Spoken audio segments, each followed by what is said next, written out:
If they paid you £1 million, would you sit on this toilet and use it?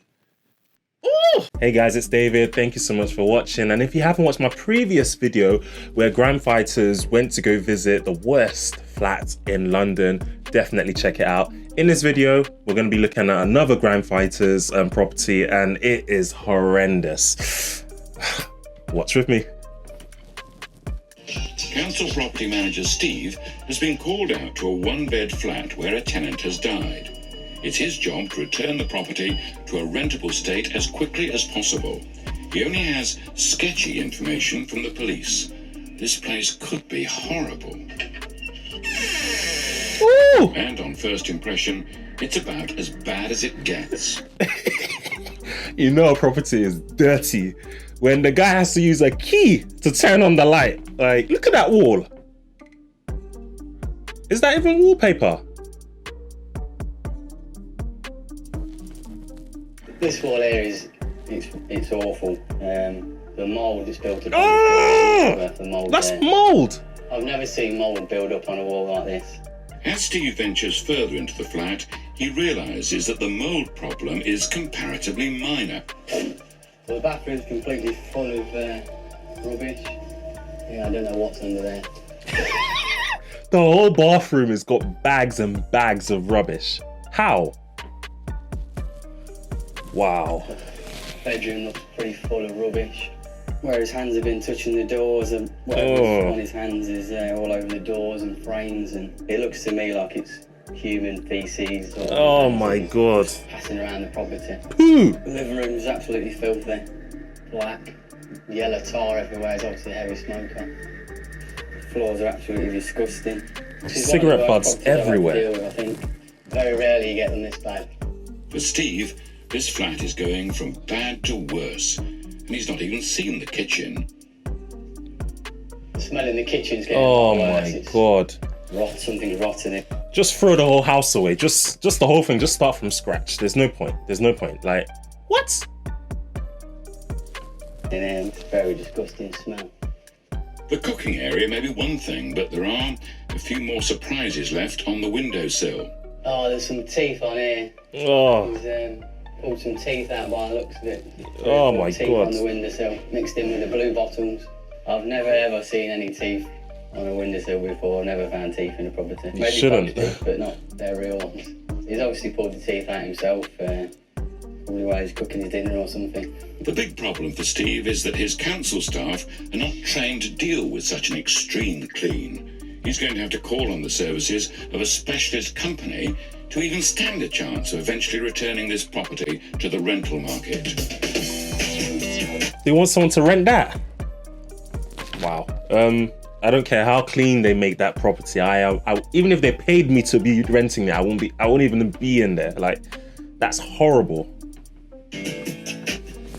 Steve has had no option but to call in extreme cleaners Dave and Graham to deal with the one-bed flat. There's a lot of rodent droppings around, so there may be mice or rats in there. The floors and the walls are covered in human feces all over, where he's been wiping his hands on the light switch and stuff like that.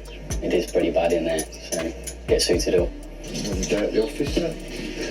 After getting suited and booted, Don't know what office you're going to. can get in and check out the flat. Very bad, isn't it? Get some windows open, get some air in here, I think. As always, the first thing to do is to get all the furniture out so they can get to grips with the clean-up. All we're going to do is take a room at a time. I'm going to get all the big stuff out of this room, bag everything up, fold the carpet up, put it on the lorry. So guys, you know, they're not wearing no masks, no goggles, no nothing. It's just gloves and oh my god. I wouldn't even be able to breathe in whatever is in that space. It's just nasty. I'm just going to start the kitchen. It's all the rooms by room, really. Although these extreme cleans are commonplace for the boys, it still doesn't make it any easier for Dave to contemplate the daily life of the dead tenant. To live like this, I don't know, it's just heartbreaking, really. Because it's just horrible. The whole house is just a mess. After a while, the sitting room is looking a lot better, clear of furniture and the unsavoury carpet. Now it's on to the kitchen and the teeth on the windowsill. Are humans' teeth? All these other teeth out. No. That is amazing. It's actually pulled the whole lot out, the roots and all. Look at that, escorts. stylish and sophisticated ladies available for on-call areas. Look at that. That is Met curtain, that is, isn't it? As if the ornaments on the windowsill aren't bad enough, after making a start clearing the masses of rat droppings and detritus from the cupboards, Dave makes a disgusting Oh, there's a rat. Oh, dead rat. It's horrible. There's a boiler down there or some sort of heating system. I was just cleaning the bottom of it out. Smelled. That's a big rat as well. Feces. First time I've ever smelled a dead rat, and it's not nice. With the worst of the kitchen cleared, it's now on to what seems to be the bathroom, filled to the ceiling with black bin liners containing yet more rubbish.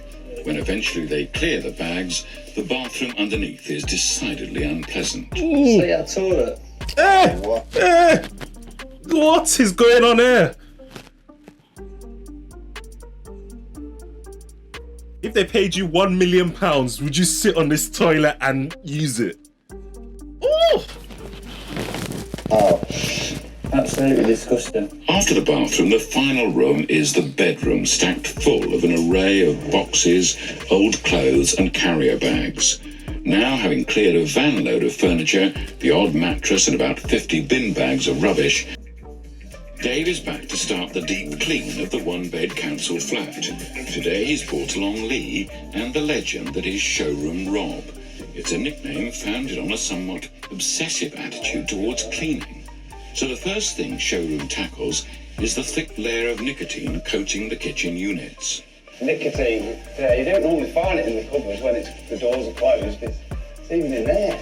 It must have been on about 1,000 fags a day. I don't even get why they're even washing anything. Just rip the whole kitchen out. You don't need to keep it. No one's reusing anything in this house. It's a mess. It's ruined. After making short work of the nicotine stains, Rob, with his customary zeal, immediately volunteers for the bathroom. I'm just about to get the feces off the toilet, what's been plastered there for years. The point. For most of us, spending hours with our head down a loo would seem a terrible existence. But to Rob, it's oddly satisfying. Other people say we're an obsession, yeah, but I just like to make things look good. Yet again, no face covering, no mask, you know. All it takes is just one scrub and something just goes in your mouth, you know. Whew. It's a challenge every day to do this. If I had a job where everything was clean, it would be boring, wouldn't it? Within a matter of hours, Rob I'd has enjoy worked that. his magic with the loo, and the rest of the flat ain't looking too bad either. Dave and his team are rightly proud of what they've done. Wow. Some people are living really dirty lives, you know, like, wow. Thank you so much for watching. You know, it's horrendous, it's horrible, but leave a comment down below. Would you, if they paid you 10 million, would you live in that house? Would you use that bathroom? I know I'm not.